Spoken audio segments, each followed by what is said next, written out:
आज के ब्लॉग में मैं बताऊंगी कि मैं रमज़ान से पहले किन किन चीज़ों की तैयारी कर लेती हूँ जिससे मेरा टाइम ठीक ठाक बच जाता है।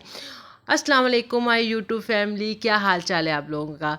आज की वीडियो में आपको ये बताऊंगी कि मैं वो कौन सी चीज़ें ना पहले तैयार कर लेती हूँ जिससे मुझे रमज़ान में अच्छी खासी आसानी हो जाती है और टाइम में भी बचत हो जाती है जी। सबसे पहले तो आपने ना वो चीज़ें ना मंगवा लेनी है अपने ठीक सब्ज़ियाँ जो आपको रमज़ान में चाहिए, जो डेली ही चाहिए वो ठीक ठाक मंगवा लें। जैसे धनिया हो गया, प्याज हो गए, आलू हो गए, हरी मिर्चें हो गई, टमाटर हो गए। जब ये चीज़ें फिर घर में आ जाती है ना, फिर सबसे पहले तो इनको सेव करना होता है। और इन्हें सेव करने में ठीक ठाक टाइम लगता होता है। तो मेरा भी जी ठीक ठाक ही टाइम लगा था, पर ये इन्हें जब मैंने सेव कर लिया ना फिर तो सुकून ही आ गया। और जब तसल्ली हो जाती है ना सारे काम एक साथ हो गए, फिर उसके उस सुकून का नाम ही कुछ और होता है यहाँ पे। और ये होता है कि जब आप घर में जो मेन मेन चीज़ें मंगवा लेते हो ना, आपके लिए आसानी तो होती ही होती है, घर के मर्दों के लिए भी आसानी होती है। फिर उनको रमज़ान में ज़रा बाहर के चक्कर ना, रोज़े की हालत में ज़रा कम ही लगाने पड़ते हैं। यहाँ पे जब सबसे पहले ना मैं अब चीज़ें तो रख रही हूँ, सबसे पहले जी मैं धनिया बनाऊँगी। और आपको पता है जब धनिया अच्छा खासा आता है उसे बनाने में ठीक ठाक टाइम लगता है। अगर बनाने वाला बंदा एक हो ना तो फिर तो वाकई ठीक ठाक टाइम लगता है। और यहाँ पे मैं आपको धनिया सेव करने का टिप भी बताऊंगी कि आपका धनिया काफ़ी दिन तक फ्रिज में सेफ भी रहे, उसका कलर भी ख़राब ना हो। तो क्या ही बात है ना। यहाँ देखिए, और फिर ये देखिए जी, यहाँ पे मैं हरी मिर्चें भी डाल रही हूँ, शिमला मिर्च भी मेरे घर आ गई थी। अब देखिए, अब सबसे पहले जी मैंने धनिया को बनाया, ठीक से रफली काट लिया। आपने कोशिश करनी कि आपने जो धनिया लिया है उसे धोना नहीं है, उसे खुश्क ही रखना है। आपने उसे रफली काट लेना है जितना भी है, ठीक है। जब आप काट लो ना ठीक ठाक धनिया अपना जितना भी आपने काटना है, तो फिर उसे एक बॉक्स ले लें, कोई कंटेनर ले लें, जो भी आपके पास है वो ले लें। और उसमें ना आपके पास अखबार है, मेरे पास अखबार था, मैंने इसके अंदर अखबार रख लिया। अगर टिशू हो तो टिशू रख लें और अच्छे से ना बर्तन के अंदर ना सेट कर लेना अखबार या टिशू को। उसके बाद आपने ना धनिया रख इसके अंदर ना डाल देना है। और इससे पता क्या होगा फ़ायदा, कि जो आप मेरी बहनों को शिकायत होती है ना कि धनिया काफ़ी दिन बाद फ्रिज में रखने से उसका कलर डार्क हो गया या कलर ख़राब हो गया, तो इस तरह सेव करने से ये होगा, एक आपका धनिया बिल्कुल फ्रेश रहेगा, 10-12 दिन तो कहीं जाते ही नहीं ना। तो और वो जो शिकायत होती है कि हमारे धनिया का कलर ख़राब हो गया या कलर डार्क हो गया, वो शिकायत भी नहीं होती। और देखिए जी, अब और कोशिश करनी, जब आपने जितना भी धनिया लेना ना, गीले हाथ से नहीं निकालना, आपके हाथ भी खुश्क होने चाहिए। और आपको पता है धनिया एक ऐसी चीज़ है जो आपके सहरी के टाइम से लेकर रात डिनर तक ना यूज़ होती है। ये हर चीज़ में इसका ना ऐड होना ही होना होता है। यहाँ पे मैंने इसी तरीके से धनिया सेव किया ना, बस इसी तरीके से फिर जी मैंने ना पुदीना भी सेव किया। पुदीने के मैंने पत्ते एक एक पत्ता बना लिया और फिर जी उसको भी मैंने ऐसे ही सेव कर लिया। आपको पता है ना पुदीने की चटनी भी रमज़ान में मस्त बनती है, बिरयानी में पुदीना चाहिए होता है। तो फिर जब आपके पास ऐसा सेव होगा ना, बना बनाया होगा, तो आप आराम से निकालोगे और यूज़ कर लोगे जी। ऐसे ही मैंने अपना ना पुदीना सेव कर लिया। यहाँ पे मैंने अपनी 2 चीज़ें सेव कर ली थी। और फिर मैंने जो ग्रीन चिलीज़ होती है, मतलब हरी मिर्चें होती है ना, उनको भी सेव करना था। पहले मैंने ये धनिया और पुदीना सेव कर लिया, मैंने कहा पहले ये 2 काम कर लूँ। उसके बाद जी मैंने बनाई ग्रीन चटनी। ये ऐसी चटनी जिसका यूज़ रमज़ान में मेरे घर में तो बहुत ज़्यादा होता है। यहाँ पे मैंने 1.5 कप धनिया का लिया था, 1 कप पुदीने का लिया था। ये देख लें, धनिया पुदीना मैंने अब अच्छे से वॉश करके इसके अंदर डाला है। अब जी इसमें मैंने कोई 4 से 5 हरी मिर्चें डालनी है। हरी मिर्चें डालने के बाद जी मैंने 5 से 6 मैंने लहसुन के पीस डाले थे इसके अंदर, ये देखें। फिर मैंने 1 चाय का चमचा इसमें नमक का डाला था, 1 चाय का चमचा मैंने इसमें ज़ीरे का डाला था और फिर थोड़ा सा पानी डाल दिया था और इसे ग्राइंड कर लिया था। ये चटनी इतनी मेरी बन गई थी, कम से कम 8 से 10 दिन तो कहीं नहीं जाते ना। और ये वो चटनी है जो मेरे रमज़ान में मेरे घर में तो बहुत यूज़ होती है। ये देखिए जी, चटनी मेरी तैयार हो गई है। अब इसे भी मैं बर्तन में डाल रही हूँ और ये 8 और 10 दिन के लिए मेरी सेफ़ हो गई। अच्छा जी, यहाँ पे फिर मैंने जब चटनी को बनाया ना, फिर मैंने अपनी हरी मिर्चों का भी ना पेस्ट बना लिया और उनको उसको भी पेस्ट बना के ना अब डाल देंगे अब एक बोतल में, ताकि ये भी हरी मिर्चें भी ना बहुत सी चीज़ों में डलती है, चाट में डलती है, दही पकौड़ियों में डलती है, पकौड़ों में डलती है। पेस्ट बना होगा ना आसानी रहेगी और ख़राब होने का भी डर नहीं रहेगा। ये देखें जी, ये तैयार हो गया हमारा।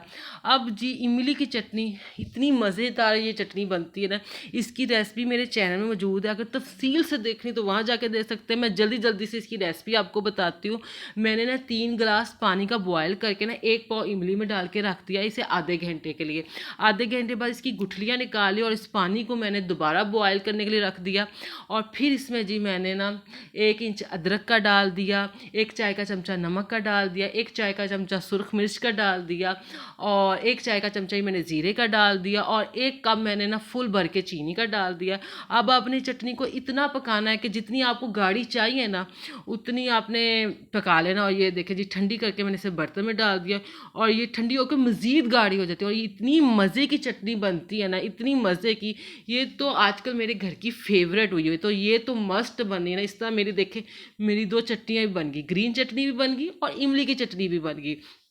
अब जी मैंने स्प्रिंग रोल के लिए उसका पेस्ट करना है, मतलब सामान तैयार करना है। तो सबसे पहले जी इसकी भी मैं जल्दी जल्दी से आपको रेसिपी बता देती हूँ कि मैंने थोड़े से ऑयल में लहसुन का पेस्ट फ्राई किया, फिर गाजर, शिमला मिर्च, बंद गोभी, हरी प्याज डाल के उसे अच्छे से खड़ा तेज़ आंच में ना फ्राई किया। फिर जी मैंने सॉसेस डाली, जितनी भी होती हैं सॉसेस, मतलब हॉट सॉस, चिली सॉस, सिरका, सोया सॉस, चिकन पाउडर, काली मिर्च, नमक, ये सारे अपने जायके के मुताबिक डाल के फिर जी चिकन जो हमने बॉयल किया हुआ था वो इसमें ऐड किया और फिर जी अच्छे से इसे मिक्स कर लिया और जी हमारे स्प्रिंग रोल का जी मटीरियल तैयार हो गया।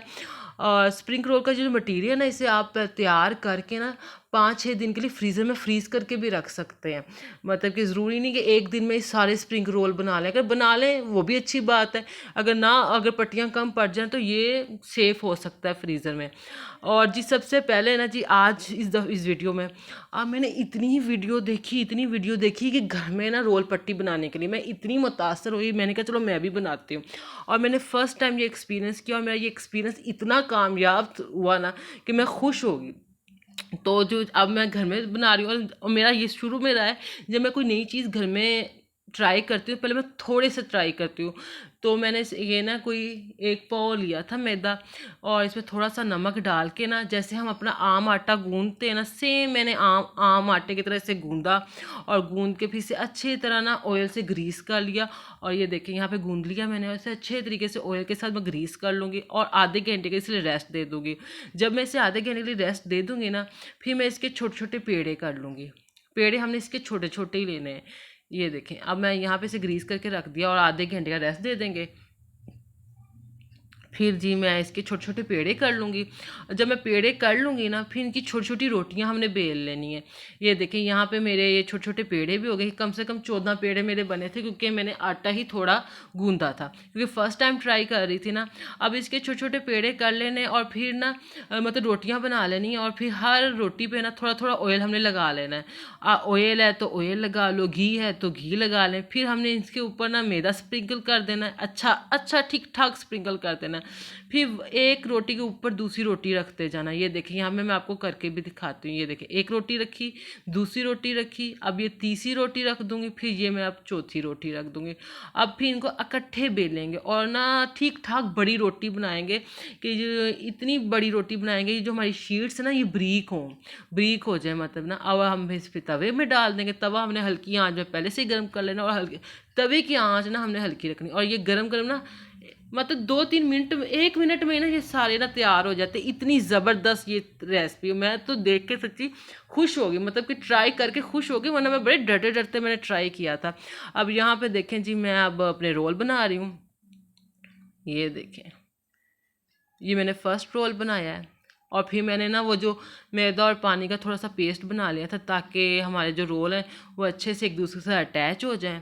ये देखें वो लगाऊंगे और ये देखें जी एक रोल मैंने ऐसे बनाया। मतलब आप ना जब एक छोटा एक्सपीरियंस करते हो ना और वो कामयाब हो जाए फिर वो होता है ना खुशी का आलम ही कुछ होता है। तो मेरा भी कुछ ऐसा ही था आलम ना। और ये जो घर के बने होते रोल पट्टी होते हैं ना इनका टेस्ट भी बहुत अच्छा होता है, मज़े का, और क्रिस्पी रोल बनते हैं, टेस्टी। अब मैं दूसरा बना रही हूँ तो अगर थोड़े से बीच में फट फुट भी जाए तो खैर है, मेरा फर्स्ट एक्सपीरियंस था। पर मेरे बाकी सारे रोल पट्टियाँ बड़ी ज़बरदस्त किस्म की बनी थी।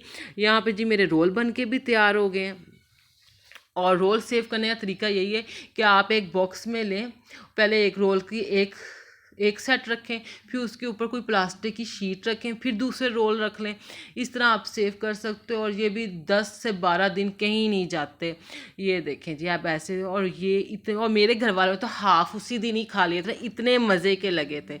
मेरी आज की वीडियो को लाइक कर लीजिएगा, नए देखने वाले मेरे चैनल को सब्सक्राइब कर लीजिएगा। जहाँ जहाँ रहें खुश रहें, आबाद रहें, अपने आसपास के लोगों का ख्याल रखिएगा। अल्लाह हाफिज़।